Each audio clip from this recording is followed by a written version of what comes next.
అండి welcome back to smiley Chinnu. ఏం చేస్తున్నారు అందరూ? ఇవాళ అయితే చిన్న మినీ వ్లాగ్. ఇవాళ మంగళవారం కదా, నేనైతే పొద్దున్నే లేచి వాకింగ్ ఫినిష్ చేసుకొని గ్రీన్ టీ పెట్టుకొని బయట వాకిట్లో ముగ్గు అయితే పెట్టేసుకున్నాను. ఈ ముగ్గు అయితే నేను ఎర్రమన్నుతో పెట్టుకున్నాను. ఇది చాలా బాగుంటుందండి, ఇంటికి చాలా మంచి కళ వస్తుంది. ద్వారబంధం దగ్గర నేనైతే మ్యాక్సిమం లక్షవారాలు, శుక్రవారాలు, శనివారాలు పెట్టుకుంటాను. నాకు చాలా ఇష్టం. ఈ శ్రావణ మాసంలో ఇలా ముగ్గు పెట్టుకుంటే మంచిది అని కూడా చాలామంది చెప్పారు. పొద్దున్నే ఏముంటుంది, పిల్లలకి అయితే హనీ వాటర్ ఇచ్చేసి నేను కొంచెం గ్రీన్ టీ తాగేశాను. ఈ హనీ అయితే చాలా బాగుంది, బ్లింకిట్లో ఆర్డర్ పెట్టుకున్నాను. నేనైతే ఏముంది, కర్రీకి అయితే సొరకాయతో అయితే కర్రీ చేసేసాను. మొన్న సొరకాయ పులుసు చేశాను కదా, అదే కొంచెం మిగిలిపోతే లేతగా ఉంది, ఎందుకు పాడు చేయడం అని చెప్పి తొందరగా కొంచెం మాది ఫ్రిడ్జ్ అయితే పైన డోర్ పోయిందండి. ఆ డోర్ పోవడం వల్ల కాయగూరలు ఎక్కువ తెచ్చుకుంటుంటే పాడైపోతున్నాయి. అందుకని ఏ రోజు ఆ రోజే అన్నట్టు తెచ్చి పెట్టుకుంటున్నాను అనమాట.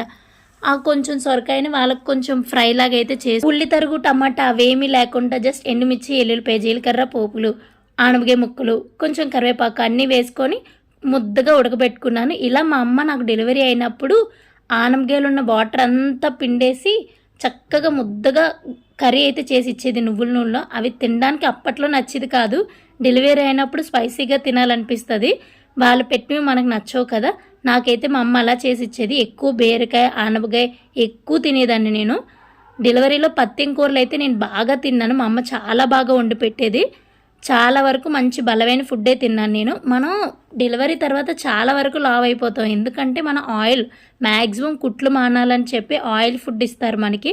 నువ్వుల నూనె ఒంటికి బలం చేస్తుంది అని చెప్పి నువ్వుల నూనెతో వంటలు అయితే ఎక్కువ చేసి పెడతారు కదా. పొళ్ళు ఎక్కువ తింటాము, ఆయిల్ ఫుడ్ తింటాము. కాబట్టి ఎవరికైనా సరే, సిజరీన్ అయినా నార్మల్ డెలివరీ అయినా సరే, ఎవరికైనా ఒళ్ళు అయితే వస్తుంది. మనం తర్వాత దాన్ని కంట్రోల్ చేసుకోవాలి. ఒక లేడీస్లో చాలా వరకు లావ్ అయిపోవడానికి కారణం అయితే థైరాయిడ్ అండి. థైరాయిడ్ అయితే మాత్రం వచ్చిందా ఆటోమేటిక్గా లావ్ అయిపోతారు. థైరాయిడ్ ఒకటి, పీసీఓడి ఒకటి. కొంచెం మందికి థైరాయిడ్ అనేది సన్నం అవుతారు, కొంచెం మందికి లావ్ అయిపోతారు. అలా 2 రకాలుగా థైరాయిడ్ అయితే వస్తుంది. సో మనం తీసుకునే ఫుడ్ బట్టే ఉంటుంది ఏదైనా సరే.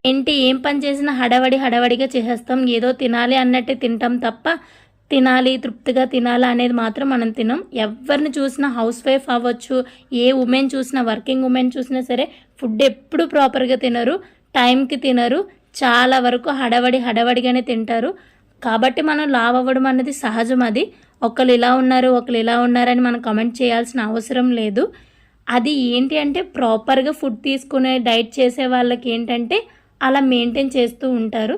అది ఏంటి, ఏ టెన్షన్స్ లేని వాళ్ళు మాత్రమే చేయగలరు. పొద్దున్నే లేచి ఇలా క్యారేజీలు కట్టి పిల్లలు స్కూల్కి పంపించే వాళ్ళు అయితే ఖచ్చితంగా చేయలేరండి. ఎందుకంటే చెప్తున్నాను కదా, నేనే ట్రై చేస్తాను.